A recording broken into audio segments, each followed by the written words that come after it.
अब मोदी ने पाकिस्तान को खुली धमकी दे दी है। दिल्ली में लाल किले के बाहर धमाका सीएनजी सिलेंडर फटने से हुआ, लेकिन भारत इस हादसे को दहशतगर्द हमला साबित करने और पाकिस्तान के साथ इसका ताल्लुक जोड़ने की सरतोड़ कोशिश कर रहा है। अब भारत की इंटेलिजेंस एजेंसीज ने इब्तदाई तहकीकात के बाद इस अमर का एतराफ कर लिया है कि ये कोई खुदकुश मिशन नहीं था, बल्कि धमाका केस मवाद मुंतकिल करने के दौरान हादसाती तौर पर फट गया। लेकिन भारतीय जनता पूछ रही है, अगर ये धमाका सिलेंडर की बजाय बारूदी मवाद फटने से हुआ है तो फिर सड़क पे कोई गड़ा क्यों नहीं बना? लोग सवाल उठा रहे हैं कि अगर ये दहशतगर्द हमला था तो क्या अजीत डोभाल सोया हुआ था? लोग मोदी सरकार से मुतालबा कर रहे हैं या तो अपनी इंटेलिजेंस नाकामी का एतराफ करे या फिर इस बात का इकरार करे कि धमाका दरअसल बिहार का इलेक्शन जीतने का एक स्टंट था। अब ऑपोजिशन के अरकान जो है अरकान पार्लियामेंट, वो तो अब खुलकर मोदी सरकार से इस्तीफे का मुतालबा करना शुरू हो गए। सुने जरा। आप देखिए चुनाव में किसको फायदा और किसको नुकसान होता है इस तरह की घटनाओं से। ये इसका आकलन करके इसके पीछे की बातों को समझने की कोशिश कीजिए। हमारे मीडिया यहाँ तक कि गोदी मीडिया ने भी रिपोर्ट किया कि दिल्ली धमाका सीएनजी सिलेंडर फटने से हुआ, लेकिन अचानक मीडिया पर उसका ब्लैकआउट हो गया। राह के लोग सबको ये खबर चलाने से रोक रहे हैं। क्या ये एक नए फॉल्स फ्लैग की तैयारी? तो दिल्ली धमाका मोदी सरकार का रवायती स्टंट ही है, इसलिए आज भारत भर में मुसलमानों के खिलाफ क्रैकडाउन शुरू हो चुका है। उत्तर प्रदेश के तमाम शहरों में मुसलमानों की आबादियों पर छापे मारे जा रहे हैं। रेलवे स्टेशन पर आने वाले मुसलमान मुसाफिरों से कड़ी पूछताछ की जा रही है। चलती ट्रेन में तलाशी के नाम पर मुसलमान मुसाफिरों से तौहीन आमेज सलूक किया जा रहा है।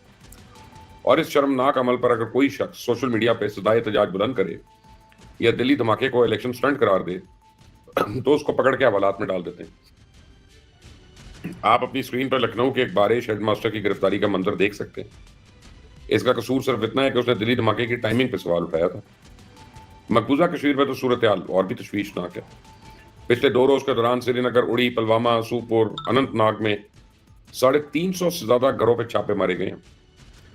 दर्जनों कश्मीरी नौजवानों को तफ्तीश के नाम पर लापता कर दिया गया है।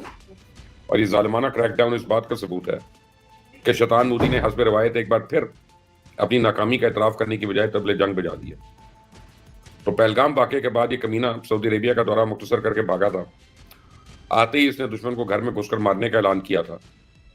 अब दिल्ली में लाल किले के बाद धमाके के बाद ये बुज़दिल भूटान भाग गया और वहां जाके इसने पाकिस्तान पर हमले की धमकी दी। इसके पीछे के षड्यंत्रकारियों को बख्शा नहीं जाएगा। All those responsible will be brought to justice. Modi के शैतानी अज़ाइम का अंदाजा तो आप इस बात से लगाएं कि आज इसने अपनी काबीना की सलामती कमेटी के साथ तवील मुशावरत की। अजीत डोभाल और अमित शाह ने उसे अलहदा से भी ब्रीफिंग दी और दूसरी तरफ भारतीय सेना रेड अलर्ट पे आ चुकी है। अगले 2 दिन इंतहाई अहम है और लगता है इस दौरान भारत कोई भी बेवकूफ़ी कर सकता है। तो इंडियन एयरफोर्स ने 13 नवंबर के लिए एक नया नोटिम जारी किया, जिसके तहत इंडिया की फ़िज़ाई हदूद आर्जी तौर पर बंद रहेंगी, जबकि उत्तर प्रदेश और मध्य प्रदेश में कमर्शियल परवाज़ों के लिए नए रूट्स मुख्तस कर दिए गए। एलओसी के आसपास भी इंडियन ड्रोन्स मुसलसल परवाजें कर रहे हैं। गोदी मीडिया भारतीय सेना की इन सरगर्मियों को जंगी इकदाम के तौर पर पेश कर रहा है। किसी टॉक शो में बिहार इलेक्शन या अमेरिका के साथ ट्रेड डील के बारे में बात नहीं हो रही है और इन अवामी इशूज़ के बजाय गोदी मीडिया के एंकर दिन रात पाकिस्तान के खिलाफ जहर उगल रहे हैं। भारत के रिटायर्ड जनरल मोदी सरकार से मुतालबा कर रहे हैं कि पाकिस्तान पे फैसला कौन बार करे। मैं आपको जनरल बख्शी की गुफ्तगू सुनाता हूँ। सुने जरा ये लोग पाकिस्तान दुश्मनी में किस कदर पागल हो चुके हैं। पाकिस्तान ने दुस्साहस किया है बहुत बड़ा। ये आसानी में नज़रअंदाज नहीं किया जा सकता।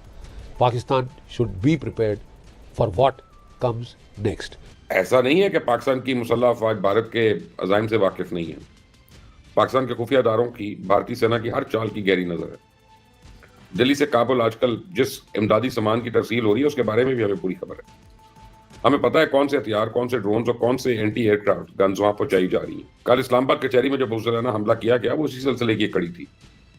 ये खुदकुश हमला दरअसल भारत की जानिब से एक पैगाम था और भारत के शैतानी इरादों को भाप कर पाक फ़िज़ाइया ने 12 और 13 नवंबर के लिए नया नोटिम जारी कर दिया ताकि इंडिया या इसके इत्तेहादी अफगानिस्तान अगर कोई दोबारा हिमाकत करें तो बिला ताकीर उनको जवाब मिले।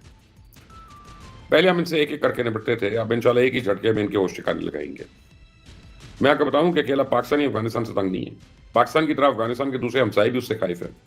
काबुल इंतजामिया जिस तरह पाकिस्तान के खिलाफ टीटीपी की सरपरस्ती करती है, उसी तरह उसने Iran, Uzbekistan, Turkmenistan, China, Tajikistan के खिलाफ मुख्तलिफ दहशतगर्द गिरोह पाल रखे हैं। तो इसराइल के साथ जंग के दौरान अफगानिस्तान ने ईरान की तो कमर ही तोड़ दी थी। इन नमक हरामों ने ईरानी जर्नैल और एटमी साइंसदानों के साथ अहम हुकूमती शख्सियात के बारे में भी मालूमात 100 और 200 डॉलर के एवज मोसाद को बेच दी। उन्हें मालूमात की बुनियाद पर इसराइल ने एक ही दिन में ईरान की आला तरीन क़यादत को शहीद कर दिया। तो ईरान ने इन इंसान फरामोशों को अपना मुसलमान भाई समझकर पनाह दी थी, लेकिन जंग खत्म होते ही ईरान ने अपनी सरजमीन से उनको निकाल बार किया। आजकल अफगान शहरी दुनिया भर में ईरान के खिलाफ मुजाहरे कर रहे हैं, जालिम करार दे रहे हैं। दूसरी तरफ अफगान तालिबान ईरान के खिलाफ दाइश और जमात उन नसर नामी ग्रुप्स को मुनज़्ज़म कर रहे हैं और इन दोनों दहशतगर्द ग्रुप्स ने आजकल ईरान के सरहदी इलाकों पर हमले शुरू कर दिए। इसी तरह उज़्बेकिस्तान के खिलाफ तौहीद और जिहाद ग्रुप और उज़्बेकिस्तान इस्लामी मूवमेंट को तैयार किया जा रहा है। आप इनको TTP समझ लें, लेकिन निस्बतन ज़्यादा जालिम और शफाक है। अफगान तालिबान की ज़ेर सरपरस्ती इनकी तरबियत गाहें शुमाली अफगानिस्तान के फरियाब और बलख में कायम है। काबुल इंतजामिया चीन के खिलाफ भी जाल बिछाने से बाज नहीं आई और इनके खिलाफ ईस्ट तुर्किस्तान मूवमेंट तैयार कर रही है। इस ग्रोह के दहशतगर्द बदख्शां और अग्यूर में तैयार हो रहे हैं और ये बराह रास्त चाइना के लिए खतरा है। इसी वजह से चाइना अफगानिस्तान के साथ बराह रास्त अब कोई राहदारी खोलने पर तैयार ही नहीं हो रहा। तो अफगान तालिबान ताजिकिस्तान के खिलाफ जमात अल अंसारुल्लाह को तैयार कर रहे हैं। उनको ताजिक तालिबान या ताजिकिस्तान इस्लामी मूवमेंट भी कहा जाता है। उनकी ज़्यादातर तरबियत गाहें बदख्शां में हैं, तुखार और कुंदूज के इलाकों में हैं। तंजीम के सरबराह मुहिउद्दीन कब्रिज़ी समझे जाते हैं। उनको तो तालिबान हुकूमत बाकायदा फौजी वर्दियाँ भी देती है। ताजिक हुकूमत तो कई बार शिकायत कर चुकी है, लेकिन अफगान तालिबान के सर पर कभी जूं भी नहीं रेंगी। इस तरह अफगान तुर्कमेनिस्तान में इस्लामिक मूवमेंट ऑफ तुर्किस्तान की सरपरस्ती कर रहा है। इनके कैंप फरियाब और जुज़जान के बॉर्डर एरिया से पाए जाते हैं। तुर्कमान हुकूमत ने तालिबान को मुतअद्दिद बार खबरदार किया कि यह गिरोह सरहद पार हमलों की मनसूबाबंदी कर रहा है। तो अब तो अक़वाम मुत्तहिदा ने भी अपनी रिपोर्ट्स में इस खतरे की निशानदेही कर दी है कि अफगान तालिबान की सरपरस्ती में दाइश और अलकायदा दोबारा ताकत पकड़ चुकी है। लेकिन अफगानिस्तान में मौजूद इन सारे ग्रुप्स का जो असल फाइनेंसर है वो तो भारत है। तो भारत इन किराए के कातलों को हमारे लिए पाल रहा है। इस्लामाबाद कचहरी और यावाना कैडेट कॉलेज, उन पर हमलों के बाद अब पाकिस्तान के सबर का पैमाना लबरेज है। भारत या अफगानिस्तान ने को मजीद हिमाकत की तो फिर एक हौलनाक और खौफनाक जंग को कोई नहीं टाल सकेगा।